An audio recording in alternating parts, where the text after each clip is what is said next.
One of the greatest songs ever was composed in a dream, so why do we think it takes time to get things done? One morning in 1963, Paul McCartney sprung to the piano at his bedside to play a melody he had dreamt. Yesterday is now toward the top of any all-time list and is one of the most covered pop songs ever. In economic terms, McCartney's song was outrageously productive. It took very little time, but we often think of productivity in terms of time management.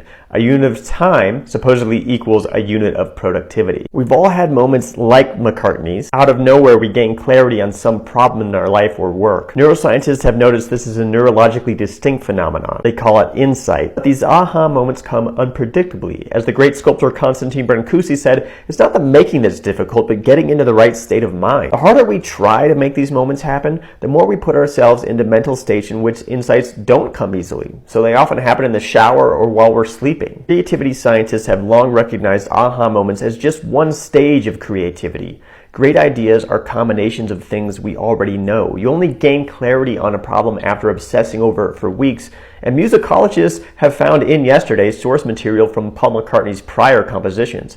As Louis Pasteur said, chance favors the prepared mind. Getting things done is no longer about squeezing more things into less time, but making space for clear thinking and great ideas. Here are 3 steps to have productive ideas in less time, and when you master this, your to-do list will look like this. 1. Find your creative sweet spot. Not all time is created equal. Find the time in your day or week when you are more creative than other times. For many people, this will be in the early morning. Strangely, it's probably when you're less alert, even groggy. Use your creative sweet spot to write, sketch, or journal about problems you'd like to solve. Shut off your internal critic and just brainstorm. No judgments. Save that for later. 2. Match your task with your mental state. Once you practice using your creative sweet spot, you'll start to notice other mental states you inhabit in your life and work.